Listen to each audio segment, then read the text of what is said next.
can have a protest asking the powers that be to dig you a well. But direct action is digging that well and daring the powers that be to stop you. We're not asking the UK government to kick Elbit out of the country. We are stopping Elbit ourselves and daring the UK government to stop us. And I'll never forget the feeling of being hit in the back of the head for a t-shirt that says boycott Israel. Boycott, right? The most innocuous thing in the world. Even the language of the non-violent will be treated with violence. So you might as well say exactly what you mean. Israel's a garbage country that's only loved by garbage people.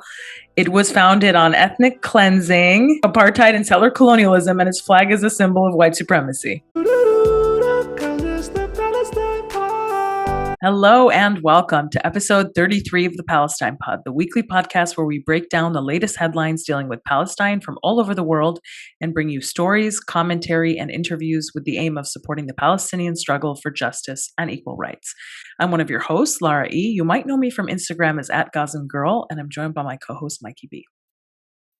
What's up, y'all? Mikey B on TikTok, Michael Schertzer on Instagram, and you can call me Mikey Intifada if you started your own university in the only safe haven for Jews, Austin, Texas. Okay. Oh my God, wait, this is hilarious. Barry Weiss, no accreditation, no degree university, triggers mass bemusement. Before we get into today's episode, like, comment, and subscribe if you hang out with us on YouTube. And if you're listening on a podcast app, please subscribe and leave a review. As always, you can find our full episodes and sources on PalestinePod.com. And if you want to get involved in the conversation, reach out to us at PalestinePod@gmail.com and follow us on Instagram at the Palestine Pod. We're also going strong on Patreon, so if you love the Palestine Pod and you want to support this project, join our Patreon where you get early access to the Palestine Pod episodes, an additional 1 to 2 podcasts per week, including our latest creation that we call the Patreon Pod. It's a little more laid back. We talk politics, Palestine, pop culture, and get a little more personal with our Patreons. And we're also hosting our monthly Zoom happy hours for Patreon subscribers only. So really exciting stuff.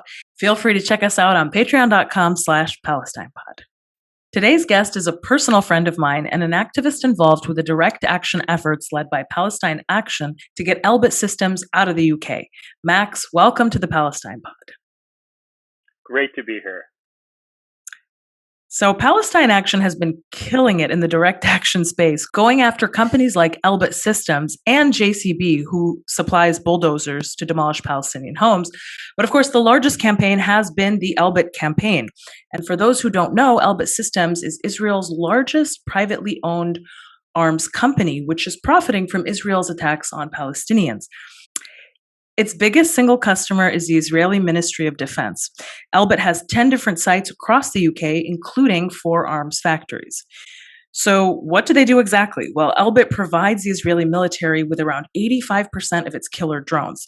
These drones have been used in numerous military assaults against the people of Gaza, including the latest assaults that took place in May. The Israeli army also uses these drones in daily surveillance and regular attacks on Palestinians all across occupied Palestine. The company's profits skyrocketed after its equipment was used in the brutal 2014 assault on Gaza.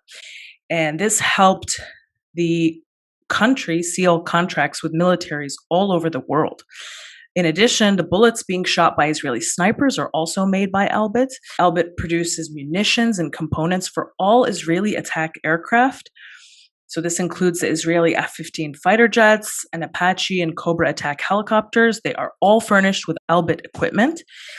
Those, of course, have been repeatedly used to attack civilian areas, homes, and refugee camps, resulting in thousands murdered, not only in Palestine, but also in Lebanon and other countries as well. And Elbit is also one of the main providers of the electronic detection system for the West Bank apartheid wall that Israel has built. It was also contracted recently to make a new underground wall around the blockaded Gaza Strip. So it's not enough for Israel to be blockading Gaza from land, air, and sea. Now they're going underground to entrench their illegal siege even further.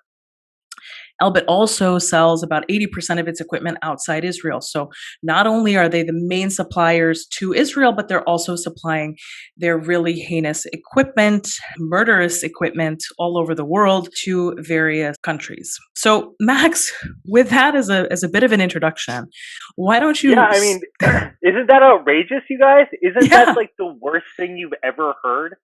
There's a Yes. company profiting from mass death. These are, and in the UK where I live, there are between 7 and 12 active weapons factories building machines for the Israeli army.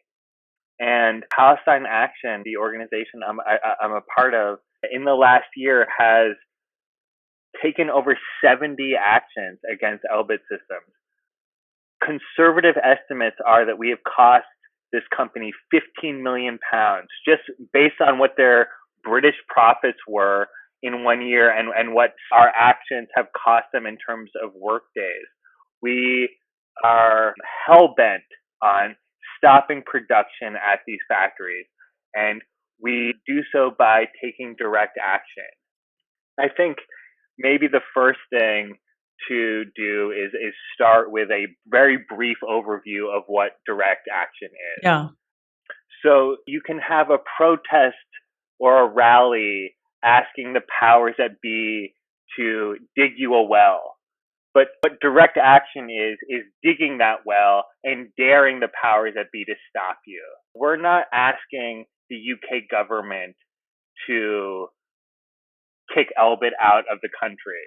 We are stopping Elbit ourselves and daring the UK government to stop us. And so far, those 70 actions we've undertaken have produced hundreds of arrests. The British government, the powers that be, are in fact trying to stop us. We are facing serious state repression because we are taking on state power. We are taking on, when you take on Israel's weapons trade, you're taking on British foreign policy. Elbit weapons are sold to repressive governments all over Africa, South America.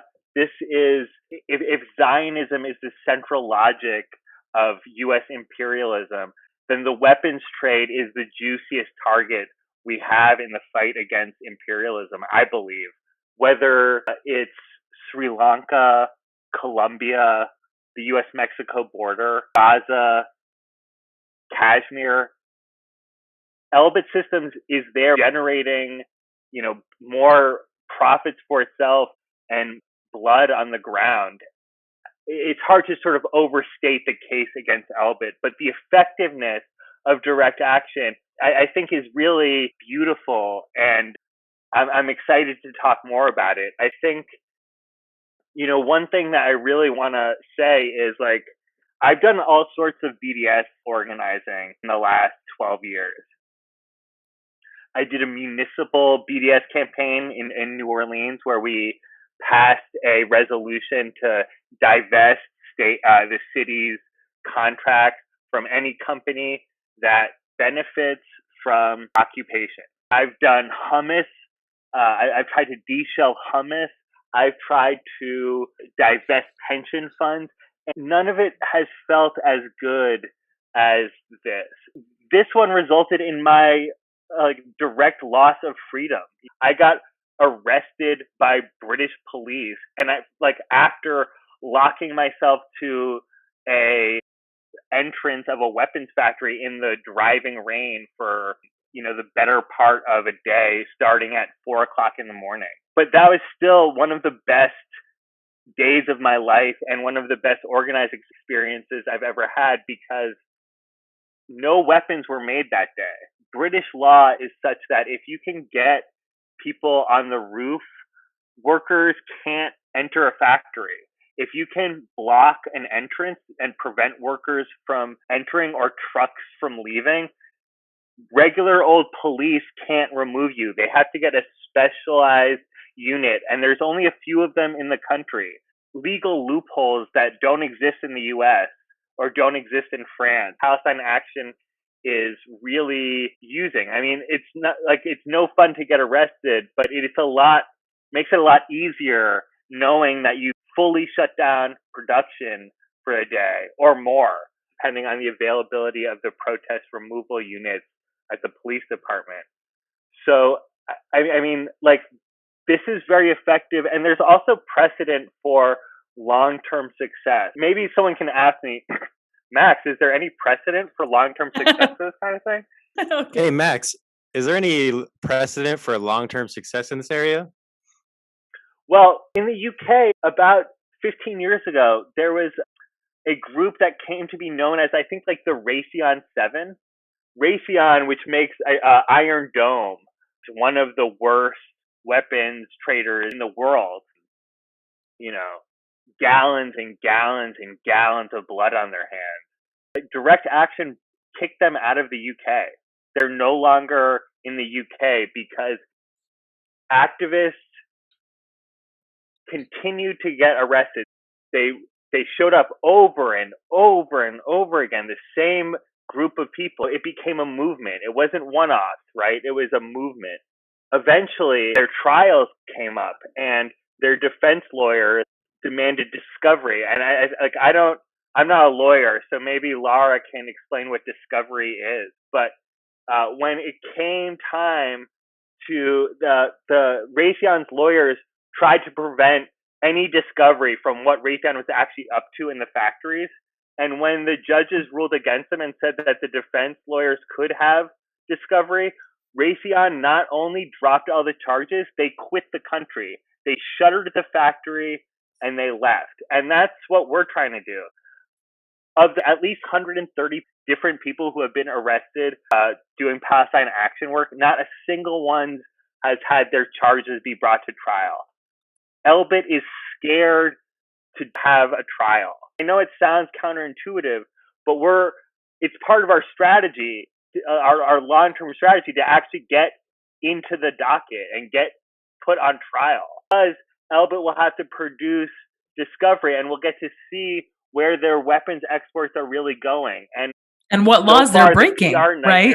And what laws they're breaking, because exactly. It's very likely that a lot of the contracts and the arrangements for the weapons sales are in violation of the UK's obligations under international law at the very least, not to mention possibly its own national law. And correct. Exactly and the discovery process would actually allow that to come to light. The discovery process in any legal proceeding, it's a pretrial procedure whereby a party can ask the other party opposing it for evidence that pertains to the issue at hand. So if one of these cases were to ever go to trial, one of the Palestine Action protesters would be asking Elbit to produce evidence of all of the weapons that it is making, where they are selling them, who they're selling them to, how much they're selling them for, in which context they're being used, what is the applicable legislative framework that applies to the sale of these weapons,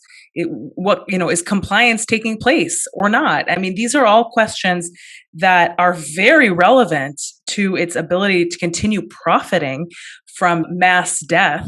And certainly, if something shady is happening, which, how could it not be, then they're going to want to do everything they can to avoid any sort of a trial situation. Yeah, if everything was above board, they probably wouldn't have left the country. Exactly. The commitment of Palestine Action we're singularly focused on Elbit. It's our one target. There are multiple factories and we target them all, but this singular focus is really the clear message that everyone understands. I mean, I can't say it any better than Lara's introduction. The case against Elbit is really strong. And the level of BDS victory this would be is truly, without exaggeration, unprecedented. It would be by far the biggest BDS victory in the history of the movement. And prior to joining Palestine Action, I was organizer with the International Jewish Anti-Zionist Network. And we produced, as part of some of that work, a pamphlet called Israel's Role in Worldwide Repression. Just sort of like, it's not just Palestinians, that are being oppressed by Israel. It's not just the Palestinian movement for self-determination that's being repressed by Israel. Movements for self-determination all over Latin America and Africa, movements to have resources controlled by the people who live off of the land are being repressed by Israel right now all over the world. And it's being repressed with Elbit Systems, with Elbit drones. Elbit drones are flying over Nigerian oil activists now. And Elbit drones are flying over the Colombian Venezuela border right now. Elbit surveillance systems are at the US-Mexico border, and not to mention at prison walls all across the country. When we talk about US empire, it's not just an abstract thing, right? Yeah. These things are being done with weapons, and these weapons are being made at a specific place. And one of those specific places is the UK, and we are committed to ending that. And I think we're going to do it. And I say that because unlike any other BDS project I've ever been a part of, we fully are sort of leaning in to the consequences.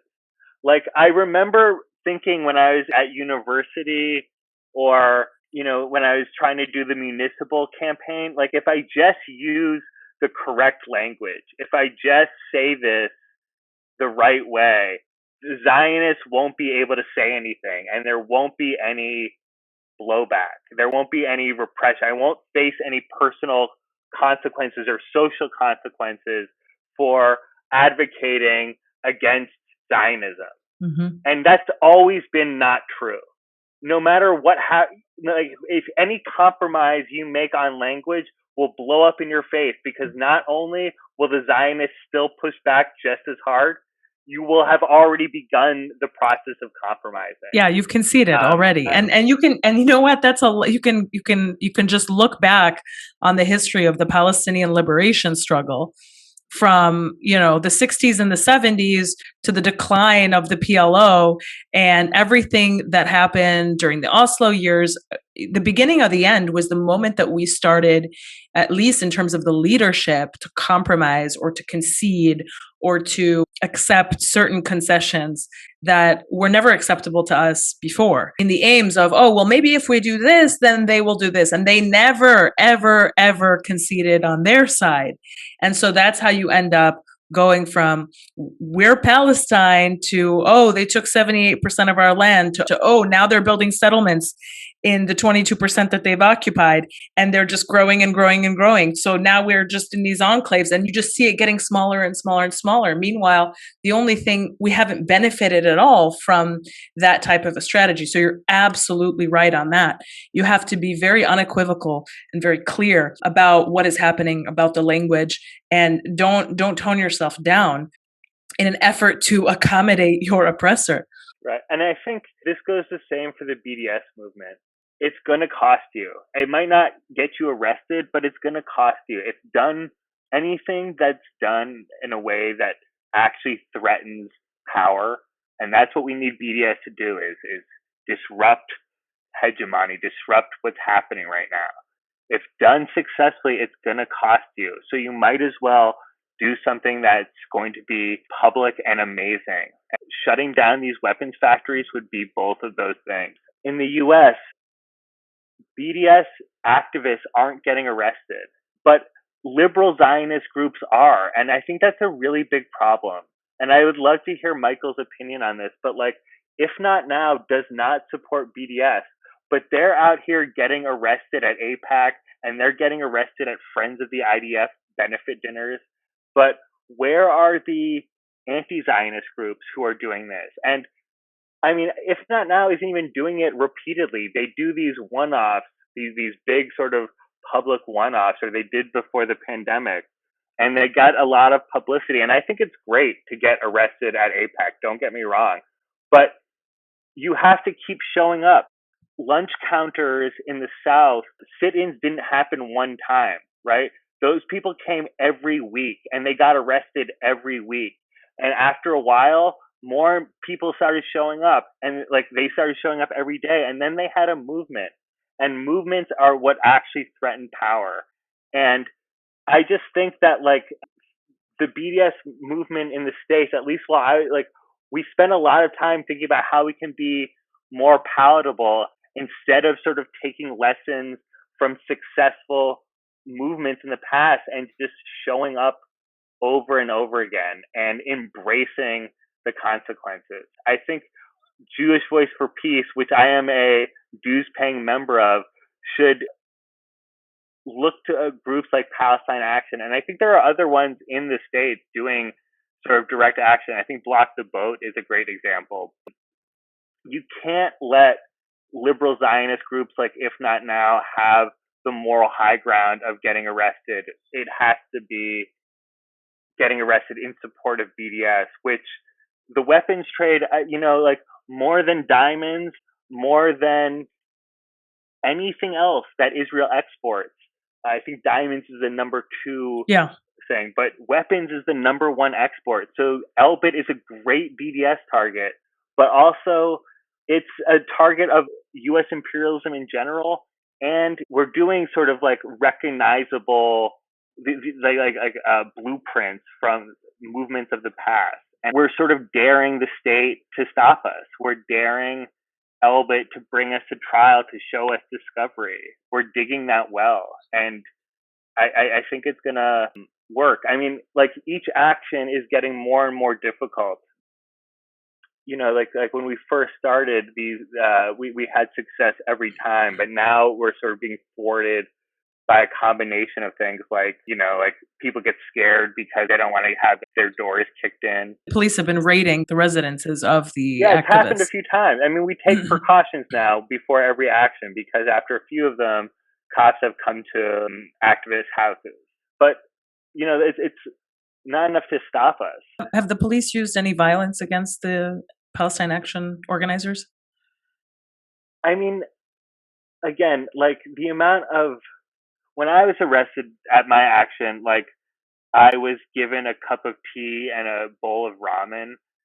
British jails are fucking crazy. Like they first of all, they take the presumption of innocence real seriously. They're like, oh, I'm so sorry we have to detain you. They apologize for detaining me after I was arrested, chained to the entrance of a weapons factory for hours. They're like, we assume you're innocent. We just, we have to detain you. But if you'd like, we have tea, we have a full, just like press the button, we'll come, 24 hours a day. And I was like, no way. But it was late and I tried and they're like, yeah, absolutely. And then they apologize for knocking on the door. They're like, sorry, I just me with the tea. American prisoners are listening to this right now, fucking losing it. When I was arrested in Baton Rouge, there was like, I had a concussion and I had to get a CAT scan while wearing handcuffs. And I had to put the handcuffs over my head because the machine, it was literally insane. And like when I got to jail, like if there's too much back talk, the sheriff deputies would spray the floor with pepper spray. And I got a cup of tea whenever I wanted in British jail. Like you press a button and they bring you what you ask for. It's why I don't even know what to tell you guys. Like there are some hotels that don't even have that. But I mean, also like I don't mean to say like we are threatening British foreign policy here. It's not just Israel, right? It's Western Empire. Britain loves having Israel make its weapons and field testing them on Palestinians. In fact, that's how Elbit markets itself, is weapons field tested on Palestinians in the UK. They have weapons fairs here where they're welcomed into the country and they sell these weapons to repressive regimes all over the world and they market them as field tested on Palestinians. So the idea that like the cops are somehow like treating us as just like nuisances isn't true. We are we're a threat to like the way Britain does business overseas, and we want to be. A few of our organizers have been charged with blackmail, which is a very serious charge. It carries 7 years jail here. Which sounds way delightful, more actually. than anything I'm facing with what I did when I locked on to the entrance. Some people are facing serious time, and it's like complete nonsense. These charges stem from threatening the landlords that Elbit rents space from in London with a hunger strike if they didn't evict them. And that constitutes a blackmail charge, or police are trying to make this blackmail charge stick, but no one really, it's not stopping us. Fictitious blackmail charges and steep prison sentences have not dampened any of our attempts. Since we celebrated 1 year, Palestine Action has done an average once a week, every week, since our 1 year anniversary, since that 70 number figure I provided. In spite of this sort of state repression, we're still going strong. The people that are going up on these roofs and like repeatedly jeopardizing their freedom and their, like, again, the social cost of being a public BDS activist, an arrested BDS activist, is really inspiring to me. I really think they're like the bravest BDS organizers on the planet right now. And it's really an honor to be a part of it. To keep showing up like this, it makes me feel the way I imagine SDS felt in the early 60s. And to keep coming back even as the repression gets ramped up, and even after, like, they're starting to hire more and more security guards, and the security guards are getting more and more rough with us, which is just a new component of this growing dynamic movement against Elbit in the UK. Has Elbit tried to say anything to you? They have no comment, like in stories, but every once in a while they try and make a few PR statements. But I mean, like, when you're on the ground, when you're literally preventing people from going to work. No, they don't engage. No, they don't engage. What would they say? Yet. I don't know. That's why I asked. Hey, I see you chained to our entrance here. Would you like a cup of tea? Like, what is it? Yeah, or let us make these drones, please. I mean, what? Yeah, hey, we're trying to get in here and kill children, okay? Can you get out the way? But I was going to weigh in on what you said about, like, Jewish organizations and stuff. Please do.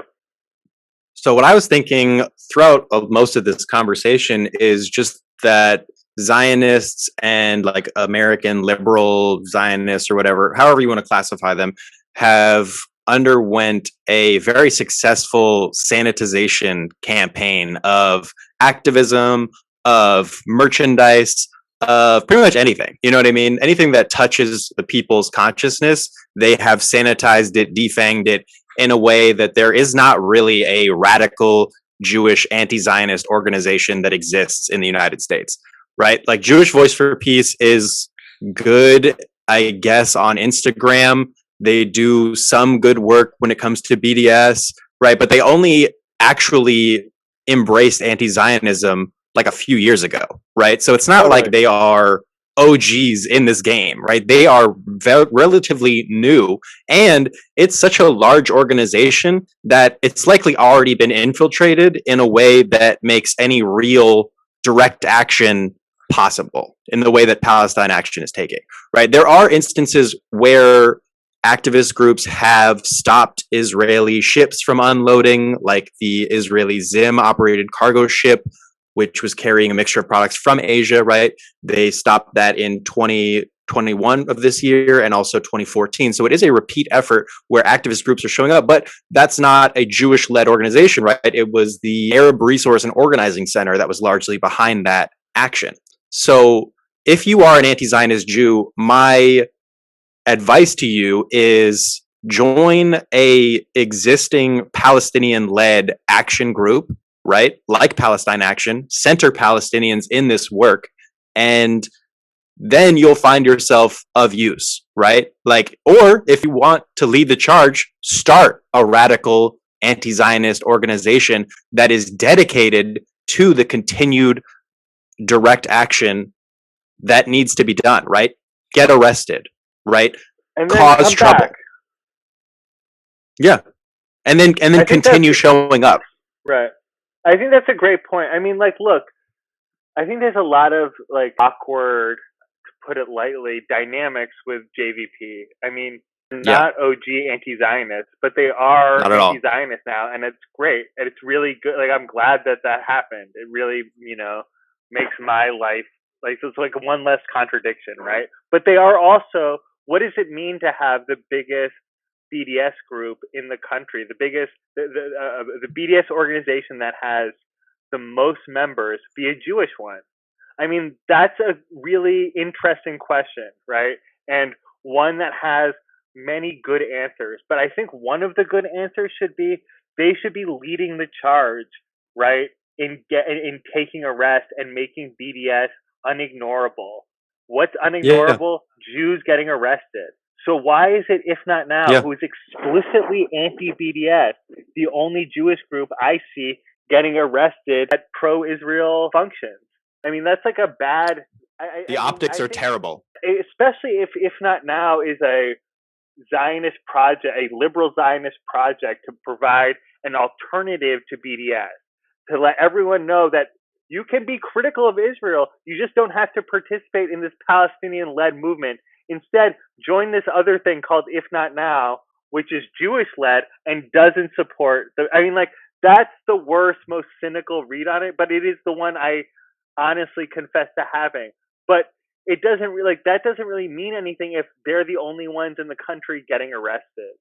And I think this goes beyond, and I'm really glad that you didn't use this framework, Michael, but this isn't about using our privilege as Jews, right? We are definitely way more privileged than our Palestinian brethren, right? But what's more important to understand is that if you continue to get arrested, you will become just as big a target. If you continue to be a threat to U.S. empire, or in this country, UK empire, you will put that target on your back. As a white person, right?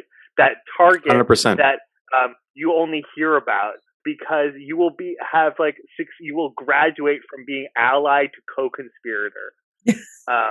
And that's what I think is real. That's what I think 2022 calls for. It's beyond allies. I could not agree with you more. As Jews, right? To say one more thing about this, as Jews, there's safety in that. There's no safety in liberal things like the First Amendment. Well, no one's going to protect you for saying, I have the right to say whatever I want to say, and I say boycott Israel. They will isolate and ostracize you. But if there is safety in being part of a broad-based coalition of anti-racist groups who are marching in support of Palestine, and not just marching, but showing up for Palestine in all the ways that's required right now, Jews will be protected by those people, and they won't fuck with us when when there's because that's real power. A lot of us have lawyers. Definitely. There's no reason. There's no reason, and it's important. It's a thing that's not happening in this state. Challenge your listeners to ask why, because even JVP chapters on their own could start this thing, and I think one answer is because U.S. law is way more repressive, right? If activists in the U.S. got on top of a weapons factory, it's sort of way easier to imagine police just fire hosing them directly into a paddy wagon off the roof than it is. And all of the charges sticking, the blackmail charges, the terrorism charge, all of that would stick. I mean, we've seen it stick. We've seen Razmia Odeh deported. We've seen the Holy Land 5 incarcerated. We've seen the Midwest 13 have their doors kicked in, right? And so I think that actually answers your question as to why you're not seeing as many Jews get involved. First of all, there aren't a ton of radical Jews who are truly committed to Palestinian liberation. I think that's something that we should honestly acknowledge. There are a lot of Jews who are sort of ooh, this looks bad for Judaism, or ooh, you know what I mean? They don't actually care in the way that they ought to. And it also is, there are real consequences. People are scared, especially in the Jewish community, about whether they'll be excommunicated from their congregation, whether they will face social repression from their institutions, whether they will, get the job that they've always been bred for, basically. So it's like a lot of them are not willing to give that up. And, you know, I'm in the lucky position where it's like I do stand up comedy. You're not going to intimidate me with like the threat of losing stuff. You know, I made like $0 during the pandemic. I'm good. Sorry. And I It's think, fine. yeah, It's just so endearing to listen to both of you talk. I'm enjoying it so much. I mean, it's the subject is so heavy and it's so real and there's so many, but like it's you guys are to me the biggest source of inspiration in all of this because you exist. So more people I like would you just can say, exist. I mean, Michael, I would say to any of your listeners who are anti-Zionist Jews but quiet about it, or who are like worried about being excommunicated or worried about not being welcome in their institutions, like stop that. Stop worry. Like those Yeah. institutions are rotten to their core. Like in the Yeah. same way that there are white Southern Baptist churches in the South that existed purely in the furtherance of institutionalized white supremacy in the South from the times of slavery through Reconstruction. Like those, if you were a committed anti-racist, like those institutions were not for you. Jewish Yeah. institutions in this country that are constitutively Zionist are rotten to their core. They cannot be reformed, so don't try. They need to be defeated, and that's what you should devote your energy to. The more we just sort of abandon these spaces, the sooner we can start creating our own. And I say this like as someone who's thinks of themselves as like a Marxist Leninist. Like I'm not interested in seizing power of Jewish institutions. We need to just make our own spaces. There's no way for the Anti-Defamation League to stop being racist. It just needs to be defeated. No You way can't for reform the Klan. And right, like this goes to your temples. Like if your temple is hosting Zionists, stop going to your temple. You can start creating your own space. The time for trying to like quietly reform, you sound like a Republican in the Trump era. It's over. And I'll be honest, I was in that boat like for a while. You know, I was trying to do like behind the scenes stuff. I was like signing petitions. I would show up to the protests, but I wasn't like speaking at them or like, you know, even really engaged with the organizers or anything. And I was radicalized, man. I was radicalized by watching bombs drop on kids and watching the people who are dropping the bombs talk about, oh, I'm scared on a college campus in the modern era. Like, what are we talking about? Totally. The example to Jews that I hope that I hope to see more direct action being taken and more sort of like open discussion about how our institutions are rotten to their core and unreformable. We're at a place now where many of the sort of larger Jewish institutions it's a misnomer, and they need to be understood as Zionist institutions, as colonial institutions, as like racist organizations that need to be defeated. I would love to see Jewish American organizations, even like the anti-Zionist ones, stop trying to lobby Congress to change. A lot of JVP's resources are being paid to lobby, and lobbying U.S. Congress when you could be paying to bail out Jewish activists seems foolish to me. It's also it's a matter of resources, right? It's stupid to think that you're going to out lobby the Israeli army, right? Are you going to out lobby the country of Israel, who has multiple lobbies here, spends billions of dollars in Congress, and you, JVP, you're gonna waltz into the halls of Congress and be like, hey, I know there's a huge mechanism, like a very well-oiled mechanized machine here at work, but listen to me. It's like it's kind of dumb. It's a waste of resources. And I think it's also American Muslims for Palestine have a dedicated lobbying force. It's a misunderstanding of. I mean, I think it's the nature of NGOs, right? Because I think a lot of funders are very comfortable with the idea of lobbying Congress and less comfortable with the idea of doing direct action where people get arrested. It's a part of the larger effort of sanitization, right? They've Right. sanitized it so much that they're like, oh, I would love to give to a 501c3 that will lobby a congressman who will ultimately never do anything about it. But I'm not going to give to a bail fund that, you know, a direct action activist got arrested because they were strapping themselves to a weapon system. That's not palatable. And I think that's why it's hard, like, it's easier, right, for charges against the Holy Land Five to stick because there weren't tens of thousands of people doing the same thing. If there were tens of thousands of people working to raise like as much money as possible for Gaza, then those 5 charges would be much harder, right? The more people participating, the harder it is to do state repression.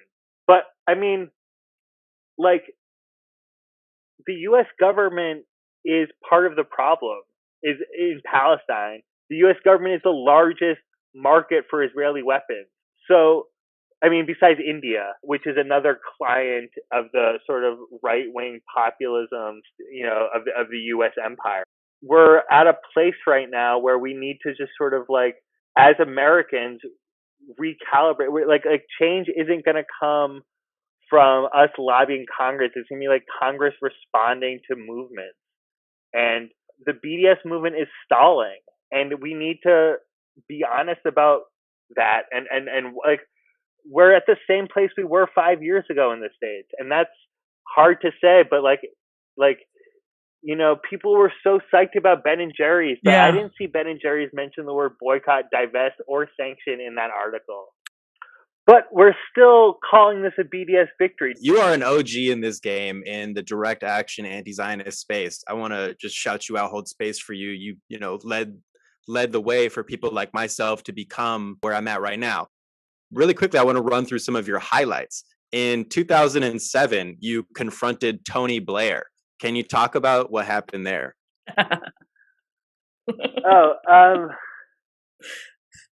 Yeah, I mean, like, this was a time where Tony Blair wasn't the Prime Minister of the UK. He was the EU, like, ambassador to Middle East peace, which is one of the most deeply offensive things I've ever heard. Like, Tony Blair being an ambassador to Middle East peace is, like, as offensive as, like, ExxonMobil naming one of their tankers, like, the Cesar Chavez. Like, it's diabolical, right?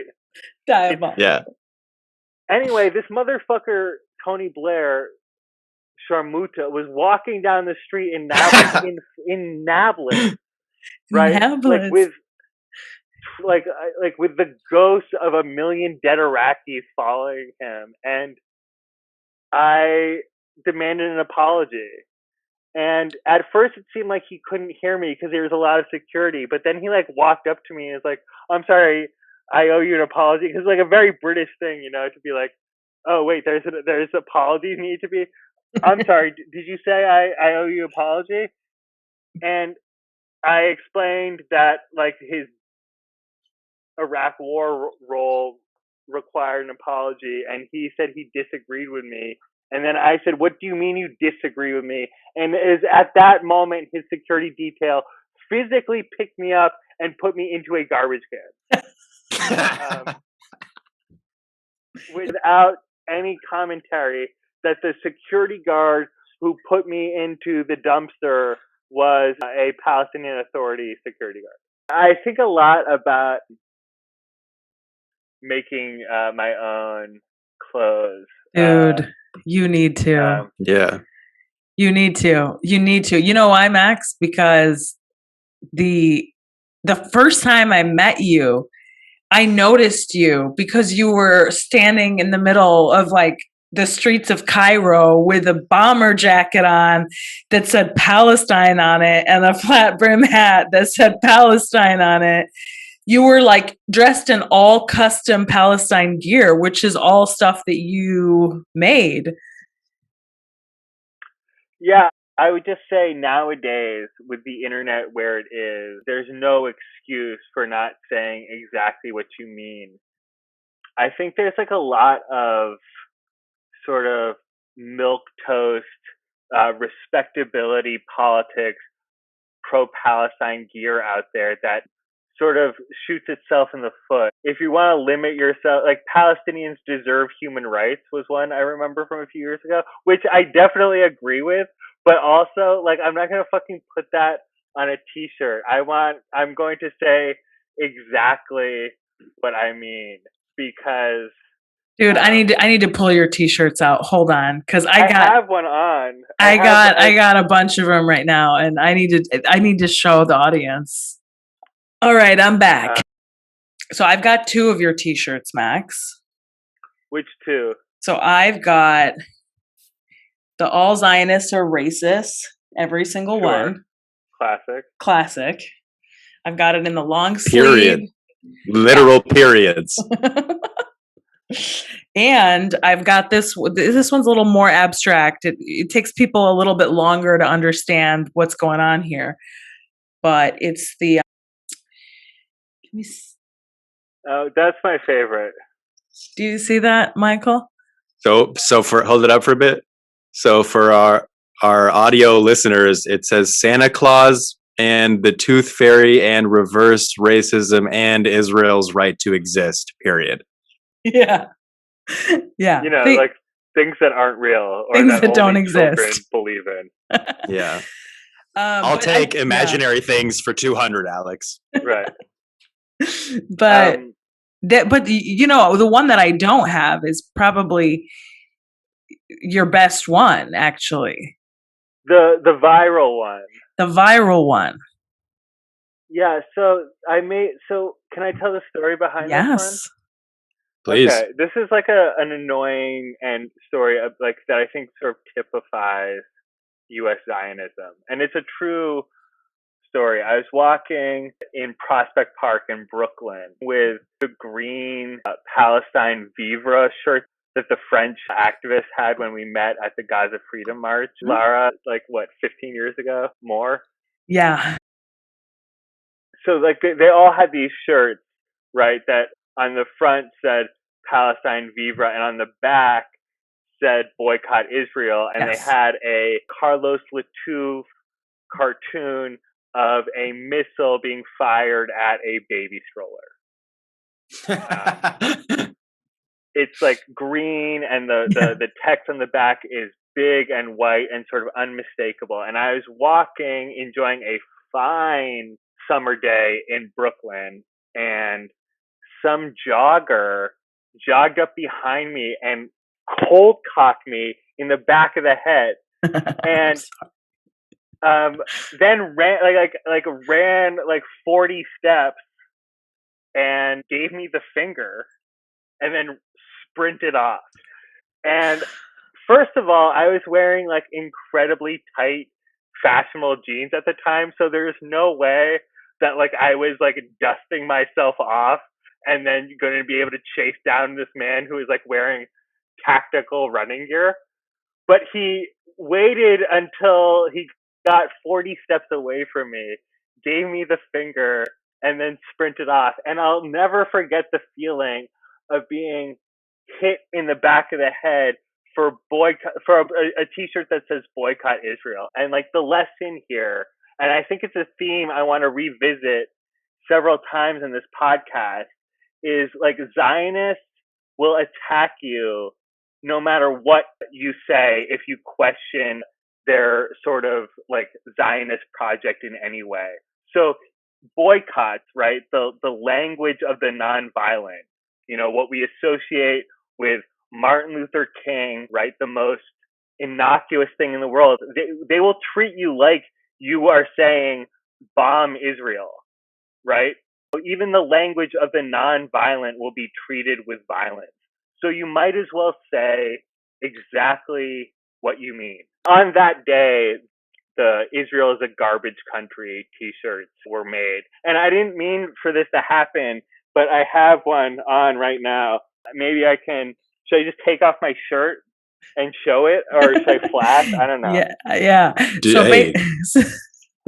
So the shirt says, okay, Israel's a garbage country that's only loved by garbage people It was founded on ethnic cleansing, apartheid, and settler colonialism, and its flag is a symbol of white supremacy. That was the craziest mashup of the Star Wars entrance I've ever seen. So one thing that I've been doing as a t-shirt maker recently is trying these out in every color, because you just like get a screen print and you print them on.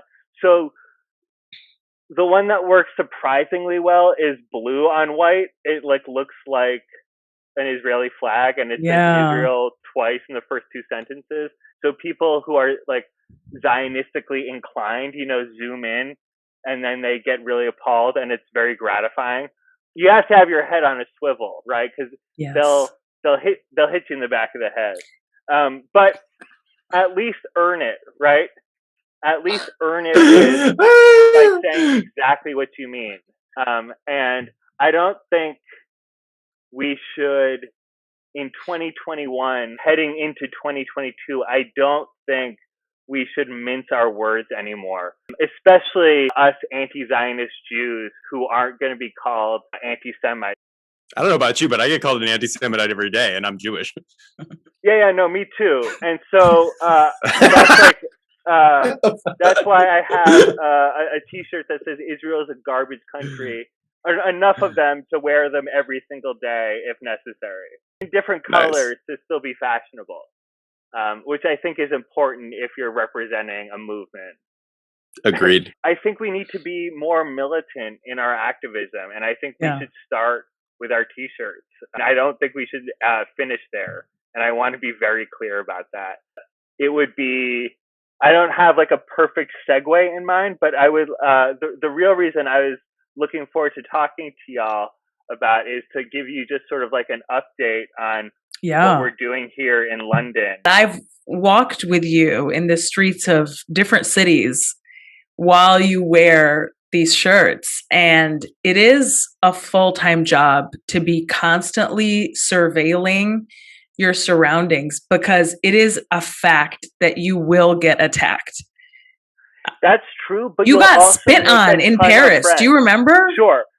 But we also, that's true. On the canal, and all of a sudden he's like, oh shit, this guy just spit on me. People respond extremely positively to it. Yes. Like, the Zionists are far outnumbered to the people who are super enthusiastic when they see a cool T-shirt or a cool hat. The amount of what I would sort of characterize as Arab hospitality I encounter from wearing free palette, it's like it's incredible. People sometimes it's hard to pay for lunch or coffee when I'm out and about when I'm wearing cool clothing like this, because people are just like, wow, I because of my circumstance or the color of my skin or systemic racism and my immigration status, I can't actually wear that T-shirt, but I sure can on the slide give you a free cup of coffee or a donut because word up.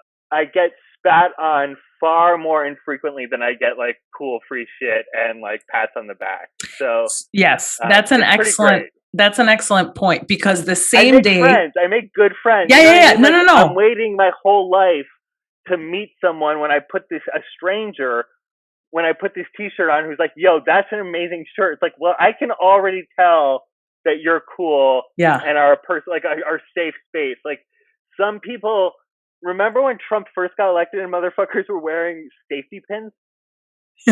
No, but there was it was a signal, but people would wear safety pins to let others know that should something racist go down, I am safe space. I am a safety pin.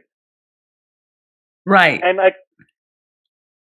this is better, right? You can sort of yes. Alert everyone around you exactly where you stand, and let people figure out how they want to I make good friends this way. You know what? You're right. You're absolutely right, because the same day that you got spat on in Paris, we also met some very cool people.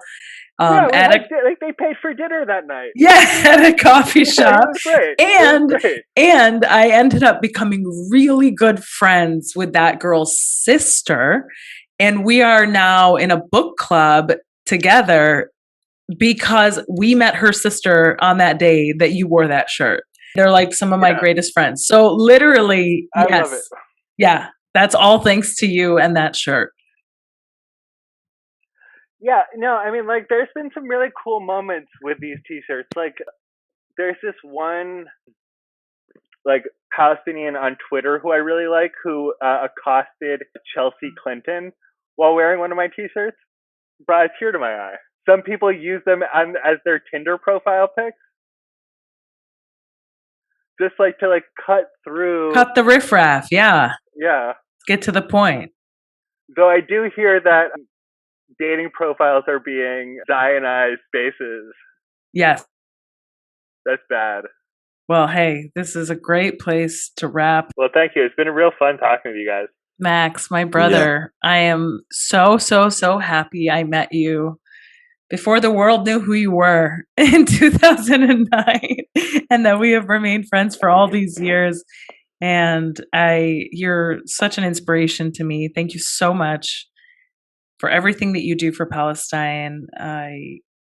It warms my heart every time. Anytime we sit down and rehash these stories, and I just can't wait to see what you do next. And everyone, go check out Palestine Action.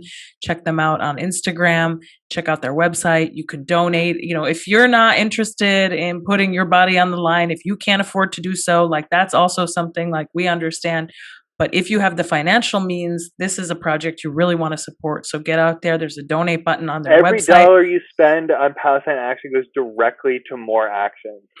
Folks, that has been another episode of the Palestine Pod. Thank you all so much for listening. Go ahead and check out all of our sources at www.palestinepod.com. Follow us on Instagram at @thepalestinepod. Send us an email at palestinepod@gmail.com. And check out our Patreon, www.patreon.com/PalestinePod. That's been another episode of the Palestine Pod. Thank you all so much for listening. Have a great day.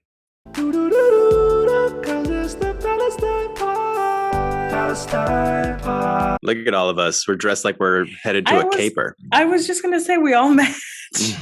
I went to the Turkish barber in London the first time I got a haircut here. And Wow. I came away looking like Hitler, like straight up. So now I've been reluctant to go back to any barber. And that's what you're seeing. The result So now you just have the grown out Hitler. You don't want like someone left to their own devices coming away looking like Hitler. Wow. I love it. Truly amazing that we are 5 minutes in and already 3 Hitlers. Are we? This is not.